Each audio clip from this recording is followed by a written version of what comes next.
Ngiyabingelela sizwe sakithi kaZulu namaphethelo kuphi nakuphi lana engibukele khona. Ngiwumdumazi wakwaMhlongo ebheka amandla kwashikishela igeza lendalo. Ngingangande kanjalo ebantwini.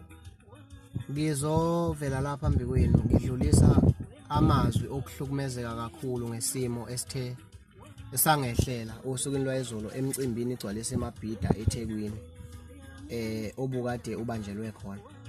Njengoba nazi-ke bengikade nibona nasey'nkundleni ngipromote umcimbi ongangokuthi ngaze ngenza ividiyo efana nayo le nginxenxa abantu ukuthi ngicela bebe khona emcimbini, ngiqinisekisa ukuthi emcimbini engizobe ngikhona igcwalise emabhida. Into-ke eyaye yangivelela ile ngafonelwa mina ubhuti wakwaZuma engiqasha emcimbini igcwalise emabhida ngiyihlalele ngangingakaze mina ngicela ukuqashwa emcimbini. Uyena owangisukela wangifonela wathi ucela ukuthi ngibe semcimbini njalo njalo savumelana ngesivumelana ngakho. Apha until kwafika isikhathi la bekufanele ukuthi ngikhokhelwe khona emcimbini egcwalise emabhida. Kepha-ke kwangenzeka lokho yizeke amanye ama-artist noma amanye amaciko angoza kwethu esinawo. Ngigcine ngikutholile ukuthi wona akhokhelekile mina ngangakhokheleka ngaleso sikhathi. Angizange ngibe nayo inkinga kodwa ngizamile ukuthi ngilinde ngazehlisa.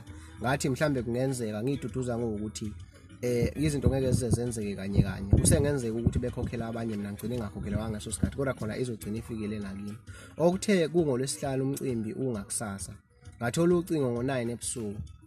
Luvela kuWendi wathi uthunyelwe abahleli bomcimbi igcwalise emabhida bemtshela ukuthi akangazise ukuthi eyami payment eqondene nami eyokuthi ngikwazi ukusuka ngaseGoli ngize emcimbini. Angisezukwazi ukuyithola ideposit ngezizathu ezithize abangafunanga ukuyibeka kumina ukuthi yiziphi kodwa igama belimi kanjalo ukuthi angize emcimbini imali yami ngizoyithola 7 days emva komcimbi angihambe ngiyoperforma imali ngizoyithola ngemuva.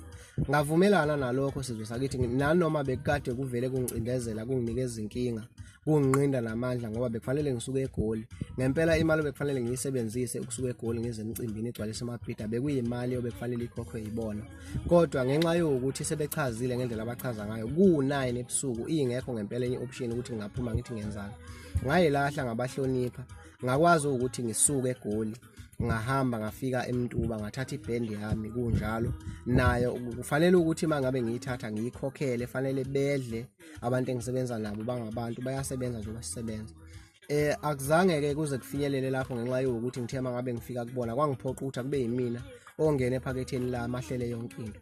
Nebala ngakuhlonipha konke bebekade bekushilo kumina ngahamba ngaze ngafika emcimbini. Ngaphambi kokuthi ngize ngifike emcimbini ngithola ucingo mina ngifonelwa umdlalo ngalo lwesihlanu emini engitshela ukuthi isikhathi sami sokufika eThekwini u4 ntambama. Wangayikhuluma indaba yemali ukuthi njengoba ngingakhokhela kuzokwenzakalana. Kanti-ke ebusuku ngizodibana nolucingo olungitshela ukuthi angisezukwazi ukukhokhela. Ngakuhlonipha kakhulu lokho ngahamba ngafika emcimbini yize kunjalo. Uma ngabe sengifikile emcimbini nansi into efike yangivelela. Uthe uma ngabe sekufanele ngiyongena estage waphinde futhi yena umdlalose ngenxa yokuthi ngiyabona ngibathe ngiphuma ngapha ngithi ubhuti ngicela ngifake phela estage ngikwazi ukusebenza ngoba senginesikhathi eside ngifikile isikhathi manje seku11 ebusuku since ngifike ngo4 angilitholi ithuba lokudlala ngicela ningifake ngisebenze. Wangivezela umdlalo sokuthi angisezukwazi ukusebenza abahleli bomcimbi bamtshele ngokusobala ukuthi akamvimba umdumazi engangena estage engaperform. Ngabuza ukuthi mina isizathu ukuthi mhlambe ngifuna ukunginikeza esinye isikhathi engizodlala ngaso noma kumayelana nani. Kwathiwa cha njengoba kuthiwa nje angingadlali ngempela ngiyaxoshwa mina la emcimbini ukuthi angihambe angibuyele emuva. Okusho ukuthi mina into ebengiyisukele eGoli ngiye eMtuba ngiyolanda ibhendi ngisuke eMtuba ngibuye ngize eThekwini. Okusho ukuthi kahle kahle mina ngifana nomuntu obekade echitha isikhathi obekade enza into engeke iziphumelele ngasekugcineni. Kubuhlungu-ke ngibhlungu kakhulu umoya wami ohlukumezile kule ngalesimo ngoba kunabantu mina ebengade ngipromotha kubona kuzona zonke izinkundla zokuxhumana ngokwehlukahlukana kwazo ongangokuthi ngeze ngenza ngisho ividiyo nginxenxa abantu ukuthi abeze emcimbini. Bawathengile abantu amathikiti bahamba baye emcimbini ngenxa yokuthi bayobuka mina bewathengele egameni lami. Abasakwazanga ukuthi bengibona bafike emcimbini ngenxa yokuvinjwa kwami. Ubuhlungu kakhulu umoya wami ngoba imibuzo yonke njengamanje ibhekene nami. Bonke abantu bafonela mina babuza ukuthi Mdumazi ngoba besikhona emabhidi izona sikaze sikubona uperform kwenzakalani uyasicabangela noma kanjani. Sengifana umuntu omubi mina ebantwini through into eyenziwa abantu abangabahleli bomcimbi wasemabhida. Kubuhlungu kakhulu abakwenze kumina ngoba ziyaqhubeka lezi zinto ziyanqobelana kimi. Ngikhuluma nje einsukwini ezedlule bengade mina ngibizwe ukhangelana uDSD wakwaMhlongo osaziwayo engibiza engifeature ngomeni yakhe ayenza e-studio. Kwakufanele ukuthi leyo ngoma siyosebenza kwayami. Ngaphumela futhi obala ku DSD ukuthi DSD futhi njengoba sike saba nokuphambana noThuthano waKaNdlovu, kusengenzeka mhlawumbe ukuthi kungasebenzeki ngenxa yokuthi mhlawumbe kukhona okuthize ukukhombisa ukuthi akalungiseke engxabaneni yethu. Kodwa ngicela ukuthi mfowethu mawunayo indlela yokuthi ungakhulumisana naye, ukhulumisane naye, ngizofika ngizosebenza kunankinga ngoba ngizobe ngizofaka ivoice yami. Kwavunyelwana kwangaba nankinga. Ngiye ngadideka ke ngoba ngithe mangifika mina e-studio uThuthano wafike wangikhiphela isibhamu, waba umuntu ofuna ukungidubula e-studio phambi kwabo bekhona. Wasikhipha impela isibhamu begcwele indlu. Wagcina sebanjwa kuthiwa akabanjwe, mina kwathiwa ngiphumele ngaphandle. Ngaphuma futhi ngabahlonipha, ngizange ngilwe namntaze ngigolozele umuntu. Angaze ngisebenzise futhi ukuthi umuntu uma engikhiphela isibhamu mina afanele ngenze kuye noma afanele ngiacte kanjani. Ngenxa yokuthi bengazile ngokulwa, bengizile ukuzosebenza mina e-studio. Wangikhiphela isibhamu uThuthane ongangokuthi ngempela ngize ngagcina ngingasasebenzanga emsebenzini kaKhangelani. Bengizosizakala kakhulu ngokuthi kuphakama igama lami umsebenzi wami ephambili. Kwayinayo uKhangelani bezosizakala kakhulu ngobukhona abami kwi-album yakhe ngoba kuzobe kuhlanganiswe izinto ezimbili ezinhle ezizoqhubeka ziye phambili.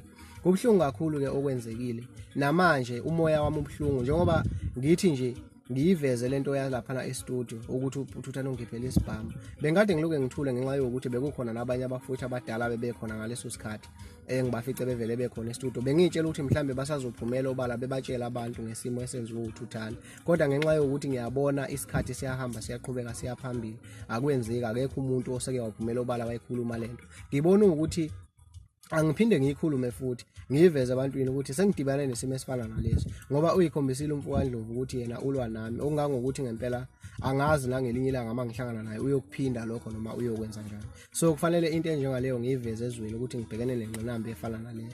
Yingakho ke ngibuyele emuva esimene esifana naleso ngoba nalapha na emcimbini waseMabhida njengoba ngifika ngehlelwa yile nkinga, zonke lezi inkinga zingishiya nginombuzo ukuthi kahle kahle mina lapha emculweni ngonebani kangaka, yini lena engake ngiyenzile, ngadla bani kabani, ngabulala labani ukuthi ngaze ngijeziswe ngalendlela engijeziswa ngayo. Kuye manje uThuthane waKaNdlovu ngenxa yokuthi u-engineer ama-events abakhona kuba khona ulive baye bengiqashe mina. Ugcine seveza ukuthi uma ngabe beqasha yena mina angingabe bikho emcimbini ngenxa yokuthi mina naye sixabene. Ngazama futhi ukuyilahla nokuzehlisa. Kuye manje kuya-apply lokho yikhona okusebenzayo. Nawo ubufakazi eMabhida ngikwazanga ukusebenza.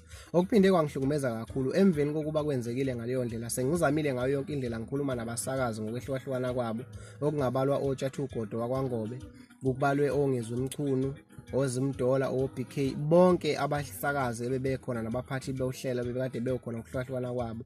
Ngihambile ngokukhuluma nabo ngicela ukuthi ngicela ithuba lokusebenza, kodwa lokho akuzange kuze kumukeleke ngenxa yokuthi bebethi babethatha lokho bekuyisa kumdlaloso. Umdlaloso ekuveze ngokusobala ukuthi umdumazi kuthiwe la emcimbini akangadlala akabuyele emuva. Okube sekungihlukumeza kakhulu uza kwethu uKhuzana wakwaMpungosi, okuyena umuntu ebengithi mina uyinsika yalo mcimbi wegcwalisa eMabhida.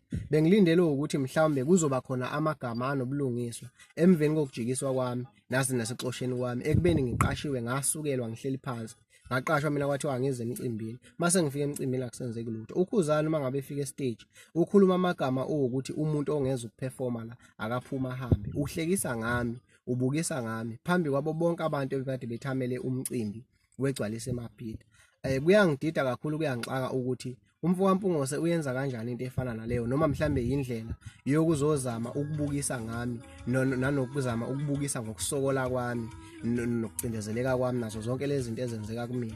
Ukhombisa ukuthi uyayijabulela uma ngabe ekwazi ukuthi ngempela eyokhuluma kubantu ukuthi umculi ongeza ukusebenza la akaphume ehambe. Emveni kokuba nasengivinjiwe yiloko engifike ngo4 eThekwini kuze kuyoshaya u11 ebusuku ngingadlalisiwe, ngingafakiwe khona lapho kuthiwa ngijike ngibuyele emuva. Lesi sikhathi sami esingaka engisichithile ngibahlonipha laba abantu ebengade ngihamba nabo, ama-dancers abheke mina ukuthi fanele ngikwazi ukuthi labantu bedle, ngikwazi ukuthi ngibakhokhele.